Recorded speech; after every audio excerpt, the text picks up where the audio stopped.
Episodio 29. Clave para mejorar la comunicación entre familias y docentes.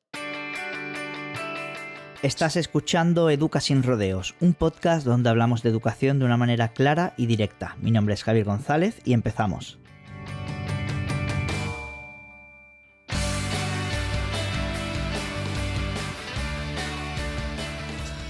Hola, buenos días. Estamos aquí un día más para hablar sobre temas educativos que tienen que ver con las familias, con la educación en general, con la docencia. Hoy nos vamos a centrar un poquito más en la escuela y para ello me acompaña Eloisa Moreno, maestra de infantil. Buenos días, Eloisa. Buenos días, Javi. Y también Paula Toledo, maestra de infantil también. Hola, buenos días, ¿qué tal? Y un servidor, Javier González, maestro de infantil y psicopedagogo, y vamos ya a empezar con el tema que hemos titulado Claves para mejorar la comunicación entre familias y docentes. Un tema pues bastante comprometido, bastante espinoso, pero aquí estamos en este podcast donde nuestro lema, como siempre, es hablar de una manera clara y directa, sin tabúes, y no queremos que nadie se moleste, lógicamente, pero bueno, tenemos que hablar libremente y expresando nuestras opiniones sobre estos temas, y entre nosotros mismos incluso podemos no estar de acuerdo con algunos temas, que cada persona lo vea de manera diferente, y eso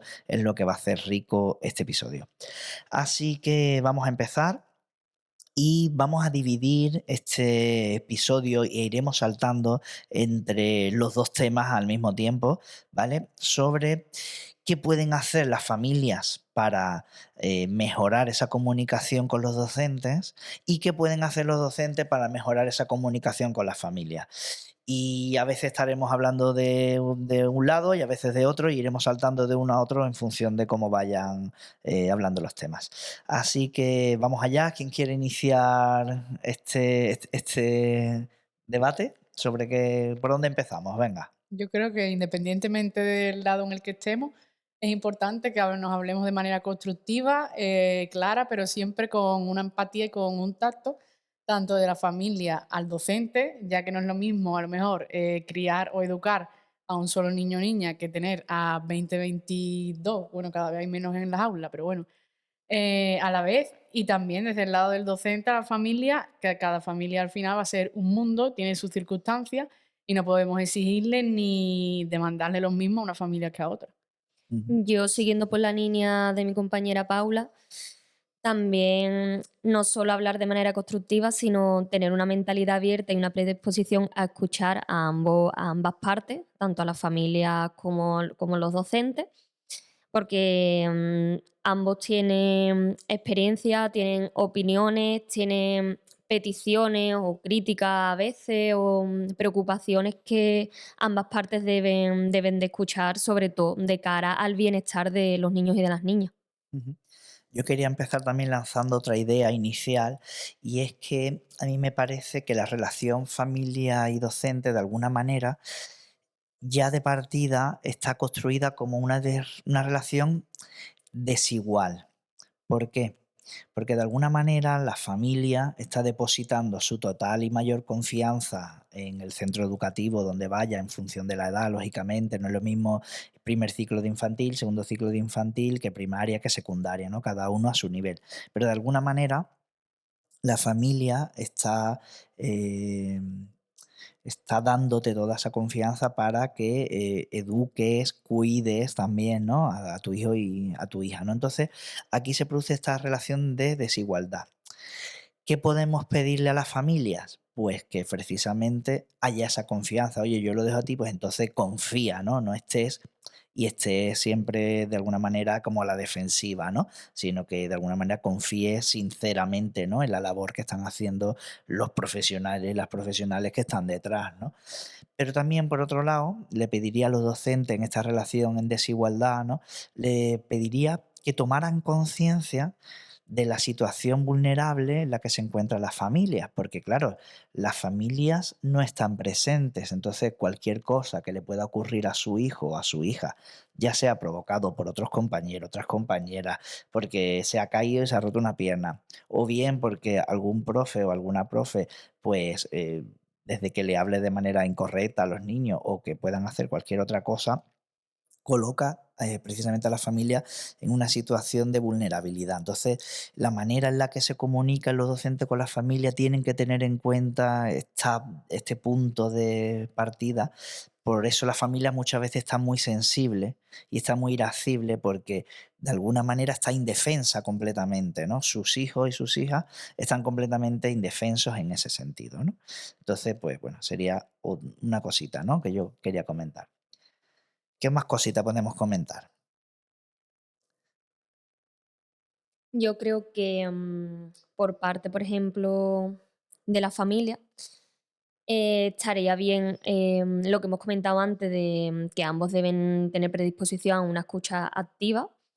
Y en este caso también se podría enfocar la familia en el sentido de llevar un poco a la práctica y a tener en cuenta a lo mejor las pautas que le puede proporcionar el docente de cara a la educación o a los comportamientos de su hijo o de su hija para poder ir un poquito a la par familia y escuela, lo que se trabaja o lo que se está tratando de trabajar en el aula, que vaya un poquito a la par también con hacerlo también en casa. Ujú, ujú. Y bueno, y también un poco del otro lado, ¿no? De alguna manera, evidentemente, los profesores, profesoras, maestros y maestras son profesionales de la educación y evidentemente pues tienen mucho conocimiento sobre ello y pueden guiar y ayudar a las familias en la educación en casa, ¿no? Si su hijo o su hija está teniendo alguna dificultad con algún tema puntual, pues lógicamente pueden dejarse guiar por ello, porque además pasan con nuestros hijos pues muchísimas horas por la mañana y lo conocen tan bien como nosotros, ¿no? Al menos en el ámbito escolar. Entonces, de alguna manera, la familia tiene que estar abierta a escuchar. Pero también del otro lado, el- los profes, los maestros y las maestras también tendrían que tener una mentalidad abierta y comunicar con cariño.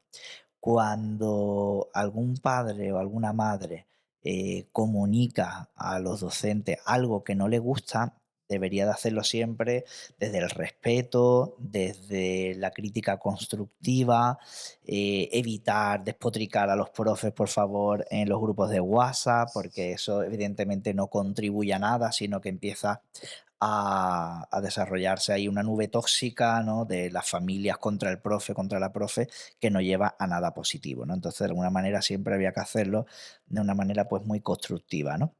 Pero también además los docentes también tenían que tener mentalidad abierta porque cuando una familia te dice, oye, mi hijo, mi hija ha venido contándome esto que ha sucedido en el aula y me gustaría que me dieras explicaciones, sobre todo cuando tienen que ver con los valores que debería de transmitir la escuela. Ejemplos clásicos que nos podemos encontrar. Pues llega con niños pequeños, ¿no? Llega el baile de fin de curso y el profe o la profe dice, oye, pues tenemos que venir disfrazados de esto y de tal, ¿no? Los niños tienen que venir disfrazados de esta manera y las niñas tienen que venir disfrazados de otra manera. Si las familias, por ejemplo, no estamos de acuerdo en hacer distinción de género para la vestimenta, pues si yo les quiero transmitir eso a un profe o una profe, normalmente siempre nos encontramos la familia con una muralla ahí muy importante en lo que los docentes no están abiertas a escuchar las peticiones de la familia en cuanto a unos valores de igualdad, por ejemplo, y, y siempre son rechazados, ¿no?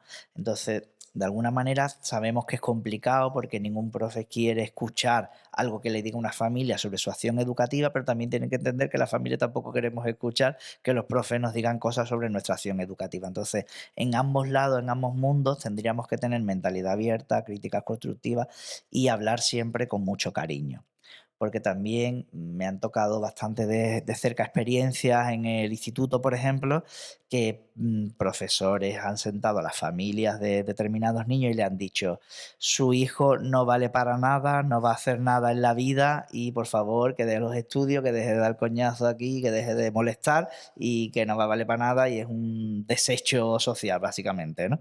Entonces, este tipo de comunicaciones también son reales y se están dando. Entonces, de alguna manera también hay que colocar a los profesores en su sitio, ¿no? Muchas veces. Y también al contrario, cuando los profes tienen que, de alguna manera, o sea, las familias tienen que decirle a los profes algo con respecto a esto, también es complicado, ¿no? Ahí se dan una situación. Entonces yo digo siempre que la comunicación, que es de lo que estamos hablando, tiene que ser bidireccional, es decir, no solo es desde la familia, desde la escuela hacia la familia, sino que también es de la familia hacia la escuela. Si no es así, y si organizas tu comunicación en tu acción educativa solamente unidireccional, de la escuela a la familia, pues al final vas a tener problemas con la familia, lógicamente, porque esto tiene que ser cosa de dos partes, ¿no? ¿Qué más cositas? Venga, que estoy aquí hablando un montón, que Yo me enrollo. siguiendo por la línea más o menos en la que tú vas, como que recalcar la idea de que los docentes, ¿no? Somos como, estamos aquí también para acompañar en el proceso de aprendizaje y de crecimiento de los hijos y de las hijas, que nos vean como un apoyo y como que no somos unos el enemigo del otro, sino que al final ambas partes, las familias y los y las docentes, estamos buscando el bienestar máximo de esos niños y de esas niñas que se puedan desarrollar de forma integral, de forma plena y que tenemos que vernos no como una, a lo mejor, como una figura de autoridad o como una competencia, sino como un apoyo, como personas que nos vamos a ayudar y nos vamos a acompañar juntos en este proceso y que no estamos solos y tenemos que tirar solo de una parte y remar solo en una dirección, sino que vamos juntos. Yo Ujú, creo que al final se puede resumir en 3 ejes: informar, participar y formar, tanto de la familia a la escuela como de la escuela a la familia. Informar, pues el docente tiene que informar a la familia qué está notando en el niño, cómo va el niño en el aprendizaje, cómo va el niño en todo su desarrollo, no solo académicamente, de te reúno para la tutoría para decirte que el niño va mal en las notas. No, yo creo que la tutoría le tenemos que dar otro enfoque que sea como hablar de tu hijo, pero en todos los ámbitos y decir tanto lo bueno como lo malo. ¿No? Que yo he visto tutorías en las que es, lo voy a citar porque el niño va muy mal, ujú. ¿vale? Y lo citamos cuando el niño va muy bien, porque Eso. también hay que valorar cuando el Sí. niño va bien, cuando la familia te está apoyando, cuando la familia está siguiendo tus pautas. Ujú. Y la frase típica de al principio de curso es, bueno, tendremos tutorías toda la semana, pero vamos a empezar teniendo tutoría por aquellos niños que peor van y entonces son los que más lo necesitan, ¿no? Entonces tú, ahí como familias, ¿cómo te sientes? Hostia, como me llama a mí de los primeros en esta semana, es que mi hijo va fatal, ¿no? Sí. Entonces, yo siempre propondría comunicar con cariño, poniéndote en el lugar de la familia también, creo que es importante, y la familia tendrá que ponerse en el lugar del profe Mm. cuando quiera comunicar, ¿no? También tenemos que hacer ese esfuerzo de empatía, ¿no? Vamos a poner un ejemplo práctico. Si vosotras estuvierais en un aula y tuvierais que comunicarle a una familia que su hijo o su hija está teniendo muy mal comportamiento en el aula, ¿vale? De normas de falta de respeto, incluso agredir físicamente de vez en cuando, etcétera, pues ¿cómo comunicaríamos eso a las familias? ¿Qué pensáis? ¿Cómo Yo, podríamos hacerlo? yo creo que quizás, volviendo a los 3 ejes que dije, ¿no? De Ujú, informar, participar y formar, quizás no solo nos tenemos que reunir con la familia de ese niño o niña en cuestión, ujú, sino a lo mejor yo puedo montar una charla o un taller para todas las familias de mi aula en la que explico cómo trabajar, por ejemplo, la rabieta, ujú, si es lo que estoy viendo en ese niño, o cómo podemos trabajar desde casa el poner unas normas. Igual que lo trabajamos en el aula, pues las normas tienen que ser consensuadas, las hablamos entre todos, estamos de acuerdo, las representamos, las escribimos y demás, pues hacer eso en casa, el niño con su familia. Em, Ejemplos así, ¿no? Para trabajar primero en grupo para que esa familia no se vea tan señalada. ujú. Y después, porque al final yo creo que para más de una familia va a ser útil esa formación. Sí. Y después partir de momentos de que hay ciertas edades en educación infantil en las que son normales que mi hijo de bocado, que mi hijo pegue y que mi hijo juegue solo. Y eso a veces los padres no lo llevan bien. Y es Ujú, como, voy a pegar a tu niño, pero es que al día siguiente le pegarán a tu niño. claro. Y no hay que reñir al niño si evolutivamente es normal que haga eso. Ujú. Volviendo a insistir en esta idea, que quiero que pongamos un ejemplo súper práctico por si hay alguien que nos esté escuchando, que pueda servirse, si le puede servir este ejemplo, pues genial, ¿no? ¿Cómo le comunicamos directamente a una familia en una tutoría que su hijo tiene dificultades en el comportamiento, la conducta que tiene en el aula no es la adecuada y que tenemos que trabajar sobre eso? ¿Cuáles serían las palabras exactas que le diríamos a esta familia? ¿Qué veis? Yo creo que, como has comentado tú antes, Javi, siempre desde el respeto, desde el cariño. Creo que es muy importante hablar con empatía y con asertividad, porque Ujú, no es solo, la importancia no es solo lo que le vamos a decir, sino cómo se lo vamos a decir y cómo se lo vamos a transmitir. Creo que es fundamental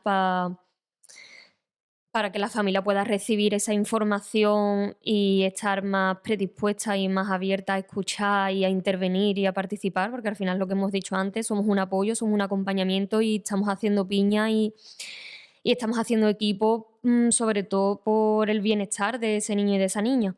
ujú, Yo le comentaría, yo creo, ¿no? Que empezaría comentándole sobre lo que he estado observando.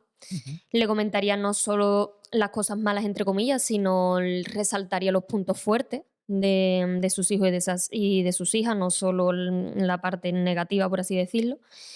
Y les preguntaría también si a lo mejor que cómo van las cosas en casa, que, cuál es la relación que tienen, ujú. si tienen tiempo de calidad, no solo tiempo. Yo creo que el tiempo de calidad también es muy importante para más o menos hacerme también una idea de cómo la situación, por así decirlo, que se está viviendo en casa, porque creo que también es clave para entender los comportamientos que tienen algunos niños y algunas niñas. Si a lo mejor el padre o la madre lleva una época fuera de casa por trabajo o por lo que sea, o si están pasando por una separación o por algún momento más difícil, los niños suelen responder mucho emocionalmente y a través de los comportamientos que podemos ver todo el mundo en clase.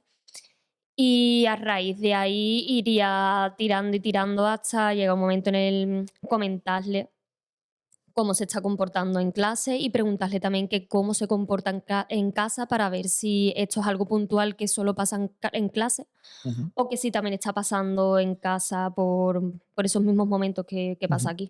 Por intentar aterrizar todo esto en cosas súper prácticas, súper claras, voy a intentar improvisar, ¿vale?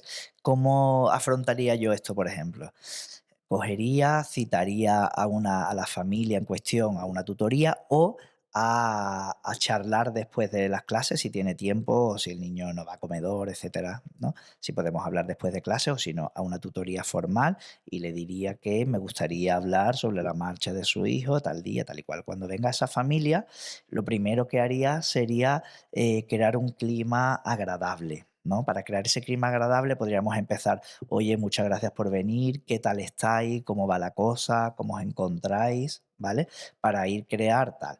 Y entonces, antes de darle una noticia desagradable, lógicamente, creo que de alguna manera somos adultos y tenemos que hablar claro, ¿no? Pero hay que hacerlo con cariño, ¿no? Entonces yo le diría: mira, te tengo que contar una cosa que es desagradable, pero creo que tenemos que hacerlo por el bien de tu hijo o de tu hija, ¿no? Estamos viendo que ahora mismo este niño, esta niña, la conducta que estás teniendo en la clase no es la más adecuada. Entonces, quería preguntarte, pues todo lo que ha dicho Eloisa, ¿cómo lo hacéis en casa? ¿Qué normas tenéis? ¿Cuál es el clima? ¿Cómo desarrolláis? ¿No? Y siempre desde el punto de vista positivo decirle, bueno, pues yo creo que aquí en el aula entonces, después de lo que hemos hablado, si te parece a ti bien, vamos a trabajar sobre estas cosas, ¿no? Pues que estas normas las tenga que cumplir, vamos a hablar sobre estas normas, se lo voy a decir, se lo voy a repetir, cuando vea que aún así diciéndoselo no las quiere cumplir, si te parece a ti bien, vamos a hacer esta cosa, ¿te parece bien? Oye, ¿qué propuesta tiene? ¿Cómo lo podríamos hacer? Vamos hablando, te voy a pedir que lo hagas tú también en casa y nos vamos comunicando, nos vamos mandando mensajes y vamos viendo cómo va evolucionando y si quieres, en un par de semanas volvemos a hablar, a ver cómo va, qué dificultades hemos tenido yo en el aula, tú en casa, de tal manera que lo que yo estoy construyendo es un trabajo en equipo, un trabajo en E2, de dos, para trabajar sobre esa conducta del niño. Es muy distinto a sentarme en una tutoría y decirle a la familia, es que no vea cómo se comporta tu niño en el aula, es que no hace esto, hace lo otro, no sé cuánto. De tal manera, si yo estoy haciendo eso continuamente, lo que hago es ponerme una muralla como docente y decirle, a mí no me cuentes nada, esto es un problema tuyo que traes de casa y si no lo trabajas tú, pues yo tampoco lo voy a trabajar, a mí me da igual, me pagan lo mismo al final de mes y todo este tipo de cosas, ¿no? Entonces, invitaría a a, oye, he detectado este problema, porque yo soy el profesional de la educación y lo estoy detectando, vamos a trabajar conjuntamente sobre esto y conjuntamente vamos a poder dar las soluciones ambos y conjuntamente vamos a ir comunicándonos a ver cómo esa situación se da, ¿no? Eso podría ser algún ejemplo o cómo yo abordaría este problema, ¿no? Bien. Y luego quería sacar otro tema también controvertido, ¿no? De este punto de vista de la comunicación, que sería, oye, tú como docente o como profe, maestro, maestra, ¿cuál sería tu planteamiento general de cómo va a fluir esa información que decía Paula, que es una de las misiones que tiene, ¿no? Esta labor docente, ¿no? ¿Cómo vas a gestionar tú la comunicación con las familias? Paula, por ejemplo, ¿tú cómo gestionarías? Yo, por ejemplo, para cosas generales y que creo que quiero que llegue a todas las familias, las haría pues a través de plataformas que tenemos los maestros como iPassen o a través del correo que le llega a todas las familias. Si bien podemos tener una figura de madre o padre delegado para cosas puntuales que ellos nos quieran comunicar o cosas que yo tenga que improvisar rápidamente de necesito para mañana tal y además de enviarlo por correo a través de la madre delegada, a lo mejor me aseguro de que llega a determinadas familias, porque algunas familias a lo mejor no están tan pendientes de ese correo, pero la utilizaría como reforzadora de la información que yo ya envío, no para darle a ella mi misión de informar al resto de familias.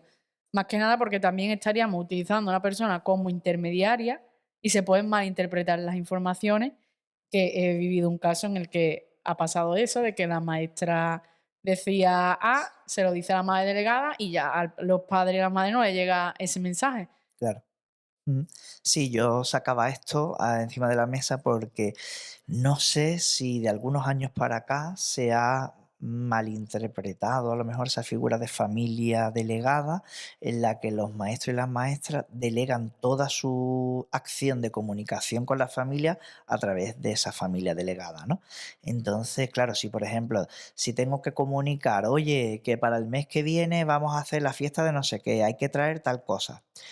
¿Por qué no eso comunicarlo directamente a todas las familias? ¿Por qué hacerlo a través de la familia delegada, no? Tú tienes que comunicarte con la familia, de tal manera que si alguien tiene alguna duda, alguna pregunta o algo, te lo pueda hacer, ¿no? Directamente, ¿no? Oye, que vamos a poner un examen tal día, tal fecha, no sé cuánto. ¿Por qué hacerlo a través de la familia delegada y no hacerlo directamente a las familias, no? Habría que pensar y repensar cuándo hay que hacer una comunicación a toda la familia y cuándo hay que hacerle y cuál sería la función de la familia delegada, porque la familia delegada lo que no se puede convertir es en, pues en el secretario o la secretaria de los docentes, porque entonces están haciendo el trabajo que tendría que estar haciendo los docentes, que es mantener la comunicación con la familia.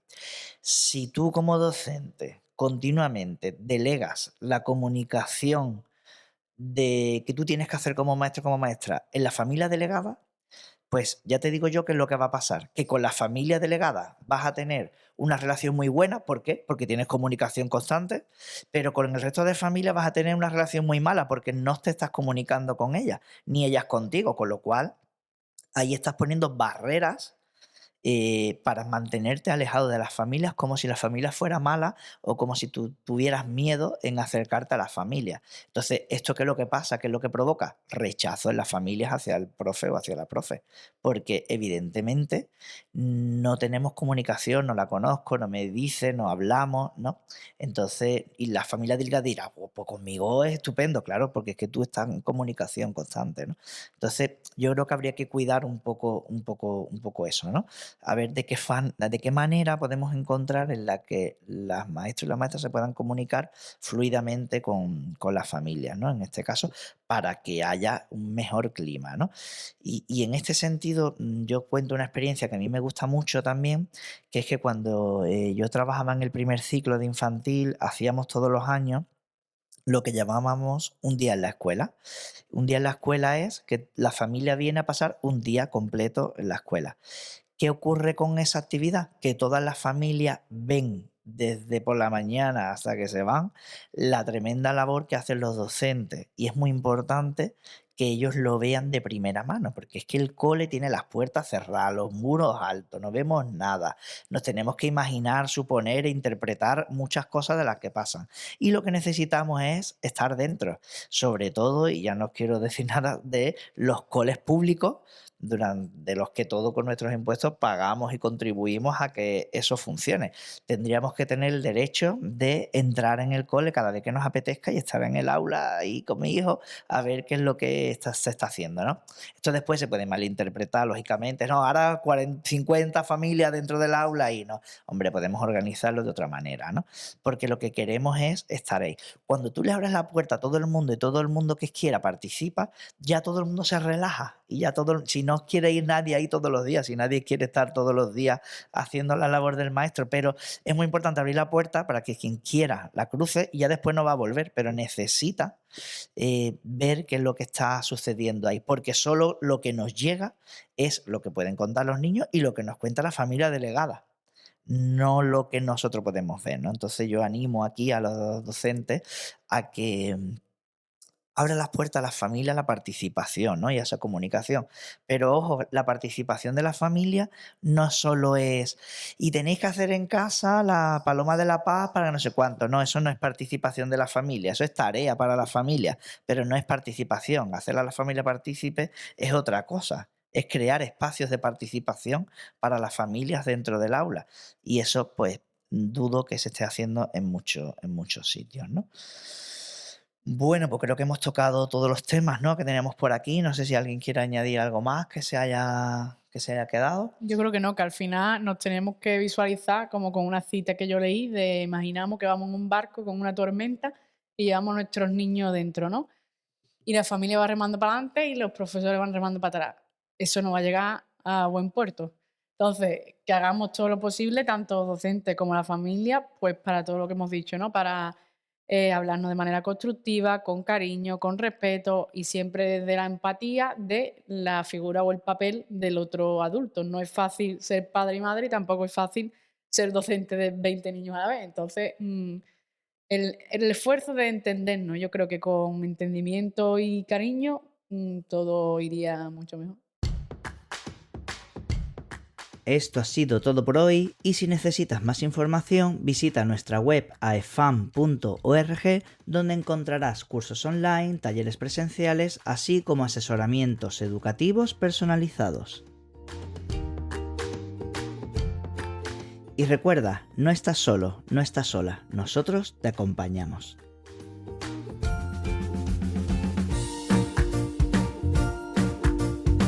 Y en el próximo episodio, la semana que viene, hablaremos sobre las matemáticas en las etapas iniciales de la educación. No te lo pierdas.